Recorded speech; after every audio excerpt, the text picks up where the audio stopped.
En este video vamos a analizar 9 casos de velocidad negativa, o sea, continuamos con esos casos de que el móvil se desplaza sobre un eje X, nada más que ahora vamos a considerar los casos donde el sentido de circulación es opuesto al eje X, lo cual nos da una velocidad negativa.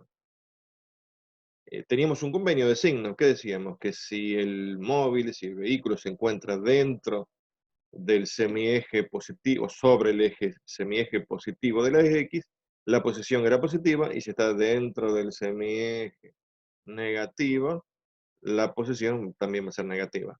Pero en cuanto a la velocidad, el convenio que tenemos es el siguiente, que si el vehículo, el móvil, se desplaza en el mismo sentido que el eje X, la velocidad es positiva. Y si se desplaza en sentido contrario, la velocidad es negativa.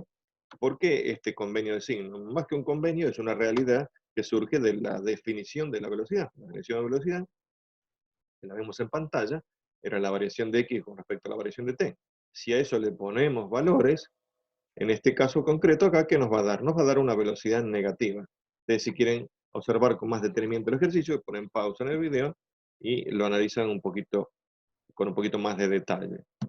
Bien, entonces el signo de la velocidad no es ni más ni menos que la consideración del sentido en el que se desplaza una partícula sobre un eje de referencia. No es más que eso. Es una consideración matemática, ya que desde el punto de vista de la física se está desplazando con velocidad, nada más. Ahora, desde el punto de vista matemático, se le asigna un positivo o un negativo para poder después realizar operaciones o comparaciones con otras situaciones. El procedimiento es el mismo que teníamos para el caso de velocidad positiva. Adoptamos el eje X y el cero correspondiente, ubicamos el móvil, en este caso, ¿qué será? Será el móvil que se desplaza en sentido contrario al eje positivo. Elegimos esos estados, inicial y final, o sea, el rango de observación. El vehículo viene, ya está en movimiento, nosotros a partir de un determinado momento empezamos a observarlo. En otro momento dejamos de observarlo, pero el vehículo continúa en movimiento, ¿sí? Y la otra pregunta es, si reiniciamos el cronómetro en X sub 0, si podemos poner el cronómetro en 0 cuando pasa por X sub 0, o si el cronómetro ese viene marcando tiempo ya porque estamos analizando el movimiento anterior, y cuando pasa por X sub 0 lo único que tenemos que hacer es leer lo que está marcando. ¿Sí? Para cada uno de los esquemas vamos a realizar el correspondiente gráfico X sub t. El primero que vemos acá, ya hay características marcadas en rojo. ¿Por qué? Y porque estamos comparándolas con los casos de velocidad positiva. Acá tenemos vehículo hacia la izquierda, velocidad constante y negativa, pero el vehículo arranca del punto cero del eje, o sea que el X sub 0 va a coincidir con 0, y tenemos la posibilidad de poner el cronómetro en marcha. Entonces nuestro estado inicial, o sea, el puntito verde, va a estar acá. Va a estar ahí donde X es 0 y T es 0. Cuando lo dibujemos, obtenemos esta recta X versus T, y esas son las condiciones iniciales. X0 y T sub 0 son las condiciones iniciales de ¿quién? De ese estado inicial, que es el puntito verde que tenemos acá. El siguiente caso es similar, nada más que todo el desplazamiento se da dentro del semieje positivo de las X sin llegar al 0. O sea que, ¿qué quiere decir eso? Que tanto X sub 0 como X van a estar dentro del semieje positivo, y ambas van a ser mayor que 0. Entonces, las ubicamos en el eje. Acá tenemos el estado inicial, que sería un X0 positivo, para un T0 igual a 0. ¿Por qué? Porque tenemos la posibilidad, seguimos con la posibilidad de poner en marcha el cronómetro aquí. Cuando lo dibujemos, estas son las condiciones que vamos a obtener. El siguiente caso es similar, nada más que nos quedó el 0 intermedio ahí, entre X sub 0 y X nos quedó el 0. ¿Está? ¿Qué quiere decir eso? Que en el gráfico, la posición va a atravesar el eje de tiempo. Entonces, ubicamos esa posición inicial que es un X sub 0 positivo. Seguimos teniendo la posibilidad de poner el cronómetro en 0 cuando pasa por X sub 0, así que el valor de T sub 0 va a seguir siendo 0. Este es nuestro estado inicial, y cuando lo grafiquemos, esa es la recta que obtenemos. Observen que estas condiciones, o sea, X0 positivo, T sub 0 igual 0 y B negativo, son las mismas que para el caso Y. Aunque en este caso, ¿qué ¿Cuál es la variante? Que atraviesa el eje, nada más que eso.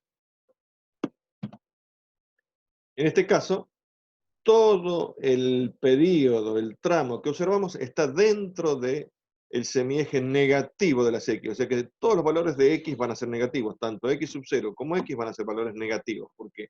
Porque ya superó el 0 en su recorrido y ahora está en ese otro tramo. Seguimos teniendo la posibilidad de poner el cronómetro en marcha cuando pasa por X sub 0. Entonces, ¿cómo será nuestro diagrama? Bueno, ubicamos ese estado inicial, que se corresponde con los valores X sub 0 y T sub 0, X sub 0 negativo, T sub 0, 0, este es el puntito verde. Cuando vengamos a graficar, esa es la recta y esas son las condiciones que vamos a obtener. Bien, igual a un caso similar a un caso anterior, pero ¿cuál es la variante ahora? Que ya el cronómetro no lo podemos poner en cero cuando pasa por X sub 0, sino que el cronómetro viene acusando otros tiempos. ¿Por qué? Porque estamos analizando el vehículo en otros tramos anteriores. Entonces ya viene funcionando ese cronómetro y cuando el vehículo, el móvil, pasa por la posición X sub 0, que es la que nos interesa para empezar a analizarlo, ahí leemos lo que está midiendo ese cronómetro. Fíjense que si bien las X van decreciendo,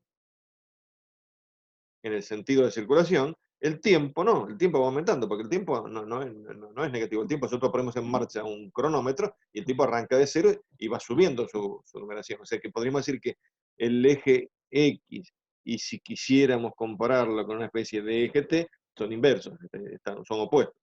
¿Eh? O sea que el tiempo siempre va aumentando, pero en este caso la posición va disminuyendo, porque estamos en sentido contrario al eje. Ubicamos entonces nuestro estado inicial, que es el puntito verde acá, que sería un valor de x0 positivo, pero el tiempo ya venía transcurriendo, entonces t sub 0 también va a ser positivo, así que ese es nuestro estado inicial. Cuando graficamos, obtenemos este dibujo acá, ¿sí? Con esas condiciones iniciales.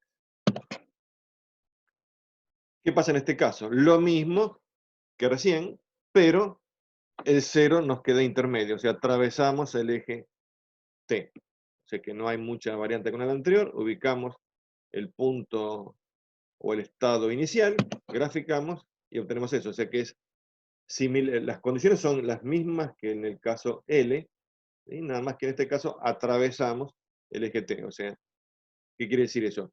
Que en el tramo que estamos observando va a haber valores positivos de posición y a partir de un momento va a haber valores negativos de posición. En un momento también la posición va a ser cero. En este caso, el vehículo parte del origen, o sea, parte del cero, pero el cronómetro ya venía en marcha. Entonces, ¿dónde va a estar ese estado inicial? Ese estado inicial va a estar sobre el eje T. ¿Por qué? Porque X sub 0 es 0, pero T sub 0 no. T sub 0 tiene un valor positivo. Entonces, en el puntito verde estamos marcando ese estado inicial del tramo que vamos a analizar. Graficamos y esas son las condiciones que obtenemos. En este caso, todo el movimiento se da dentro del semieje negativo de las X y el cronómetro ya venía en marcha. Entonces, nuestra posición inicial, ¿qué va a tener? Va a tener un valor X sub 0 negativo, porque estamos a la izquierda del 0. Pero T sub 0 va a tener un valor positivo. ¿Por qué? Porque se puso en marcha antes y cuando el móvil pasa por X0, leemos lo que está marcando y leemos un valor de T sub 0, obviamente positivo, porque el tiempo va aumentando, ¿sí? Entonces, ese puntito verde nos marca el estado inicial, graficamos y esto es lo que obtenemos. Cualquier otro caso donde arranquemos con tiempo negativo es muy interesante desde el punto de vista didáctico, pero desde el punto de vista de la física es difícil por ahí buscar una justificación, ¿sí? Así que bueno, nada, lo marcamos como para que vean otro caso distinto, ¿sí? Esto es lo que les acabo de comentar. Esta es una bibliografía a la cual pueden recurrir